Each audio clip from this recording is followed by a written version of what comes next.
It's certainly hopping today, I said to Sally 2 hours later as she brought in a fresh tray of fancy cupcakes to refill the pastry case.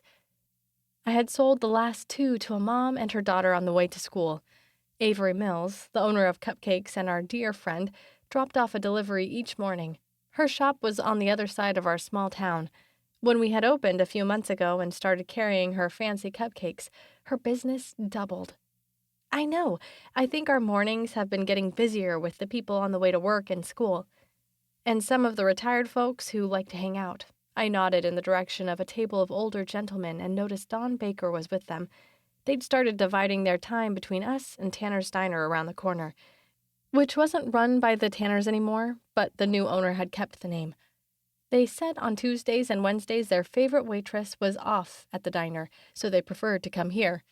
We appreciated their business, and it was fun watching them bicker with one another while flirting with all the ladies.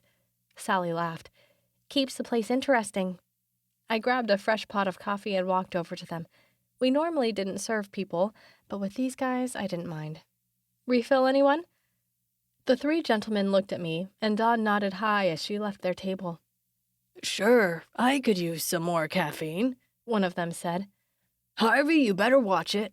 Don't let Doris catch you having more than your one allotted cup, one of the men said. Why do you think I'm here? To get away from her nagging. Oh, Harvey, you wouldn't know what to do without Doris, I said. I would know plenty. We're getting divorced. I stopped pouring coffee and looked at him stunned. You're kidding, right? They had to have been married for almost 50 years. I'd gone to school with his grandson. People didn't get divorced after that long. Did they? One of the other gentlemen broke in. He's not kidding. She served him with divorce papers last week. Harvey, what did you do to make Doris mad enough to divorce you? I put my hand on my hip and looked him in the eyes. It's not me. She's just become cranky in her old age. Anyway, I don't much want to talk about it. How about one of those fancy red velvet cupcakes to ease an old man's pain? He said, and I noticed he didn't seem his usual chipper self. Sure, Harvey, I said, patting him on the shoulder. I'll go get you one. I walked back over to the pastry case, where Sally was rearranging things. Hand me a red velvet, please. Did you know Harvey and Doris were getting a divorce?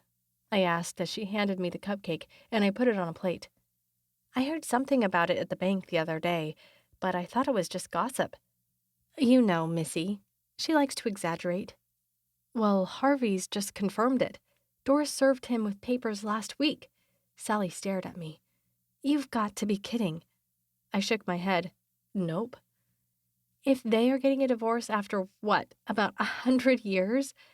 Then maybe there isn't any hope for us finding true love. I can't believe it. Things must be pretty bad between them if they would split up after that long together. I walked around the counter, gave Harvey his cupcake, and went back to help Sally clean up the pastry and coffee area from the morning rush.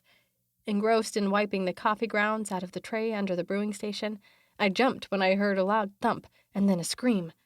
I looked up to see Harvey writhing on the floor, his two friends kneeling beside him. Trixie, call 911. I think Harvey's having a heart attack.